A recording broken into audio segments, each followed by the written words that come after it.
3 मई 2023 में मणिपुर में cookie insurgent groups द्वारा शुरू किए गए राइट्स के बाद मणिपुर का लॉ एंड ऑर्डर सिचुएशन इस हद तक खराब हुआ कि वहां से मणिपुर आज तक 10 महीने बाद भी पूरी तरह रिकवर नहीं कर पाया। I came here because I wanted to share the pain of the people of Manipur. It is a horrible tragedy that has taken place. Manipur की जो घटना सामने आई है किसी भी सभ्य समाज के लिए ये शर्मसार करने वाली घटना है। मणिपुर में सिचुएशन नॉर्मलाइज करने के लिए सेंट्रल गवर्नमेंट द्वारा काफी सारे कोशिश किए गए। मणिपुर में इंटरनेट शटडाउन से लेकर आर्म्ड फोर्सेस डिप्लॉय करने तक कई सारे मेजर्स लिए गए। Giving a sigh of relief to villagers, the state forces have been reportedly deployed at some sensitive and vulnerable areas in Manipur, which have seen repeated firings by armed miscreants.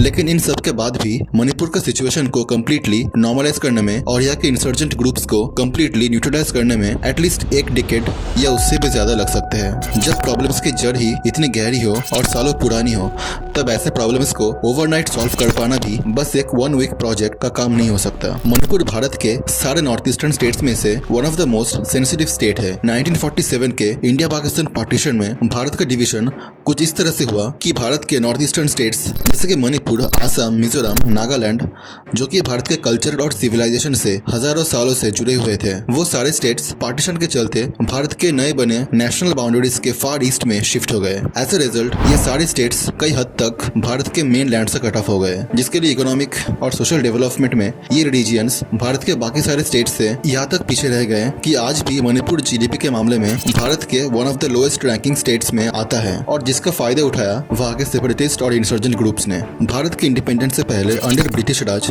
Britishers ने मणिपुर में Burma या Myanmar से कई सारी immigrant population को भारत के north eastern states में settle करने लगे थे। धीरे धीरे यही सारे पॉपुलेशन मणिपुर के डीपर एरियाज में इन्फिल्ट्रेट करने लगे, जिसके लिए मणिपुर के रियल इंडिजिनियस लोगों के लिए प्रॉब्लम्स और कॉन्फ्लिक्ट्स दिन बर दिन बढ़ते चले गए। मणिपुर के हिली एरियाज में रहने वाले नागा ट्राइब्स का भी बाय फोर्स एथनिकली क्लिनसिंग इसी टाइम पीरियड से स्टार्ट हुआ और अनफॉर्चुनेटली इंडिपेंडेंस के बाद भी मणिपुर में इस तरह की लीगल बर्मीज पॉपुलेशन का इन्फ्लक्स कम नहीं हुआ। Many illegal immigrants are coming in our state from the country of Myanmar, Bangladesh as well as from Nepal also.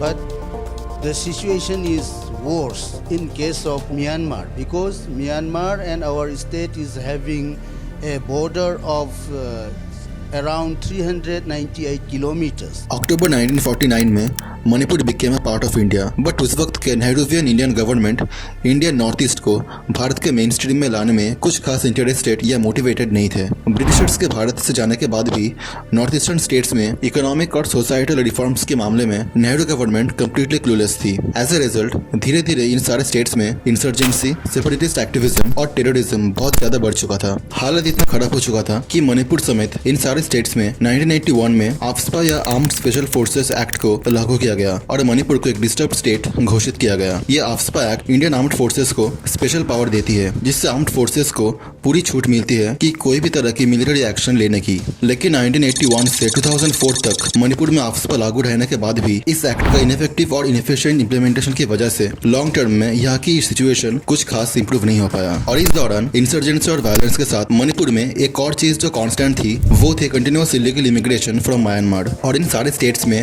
Unprecedented amounts में ड्रग्स प्रोडक्शन। ड्रग मनी से ही कुकी टेररिस्ट्स मोस्टली अपने activities को fund करते थे। The numerically dominant Meiteis in the state of Manipur have accused illegal immigrants of creating a narco-terror network. 1991 का census report से clearly दिखता है किस तरह से मणिपुर का डेमोग्राफिक सबवर्शन करने की कोशिश किया गया ह्यूज नंबर्स पे इलीगल इमिग्रेशन करके।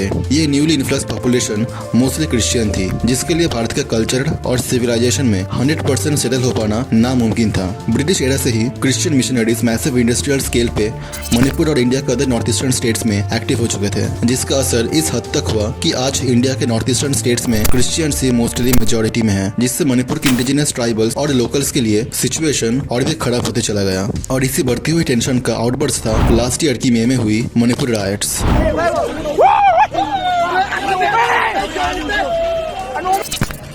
फंगदब पोतो इस प्रॉब्लम का लॉन्ग टर्म सोल्यूशन है इफेक्टिव तरीके से मणिपुर से और अदर नेबरिंग स्टेट्स में से हर तरह की इंसर्जेंसी को और एंटी इंडिया एक्टिविटीज को न्यूट्रलाइज करना। नंबर 2, मणिपुर में रैपिड इकोनॉमिक डेवलपमेंट करना जिससे यहाँ पर फॉरेन इन्वेस्टमेंट्स आ पाए और यहाँ पर जॉब्स और एम्प्लॉयमेंट्स क्रिएट हो सके। और आखिरकार यहाँ के ड्रग्स इकोनॉमी को कम्प्लीटली बर्स्ट करना, जिस डायरेक्शन में मणिपुर के करंट बीजेपी गवर्नमेंट ऑलरेडी काम कर रही है। मणिपुर के current CM N Biren Singh ने ऑलरेडी 50 एकड़ के पॉपी प्लांटेशन फील्ड को डिस्ट्रॉय कर चुके हैं और ये ऑपरेशन अभी भी कंटिन्यूड है।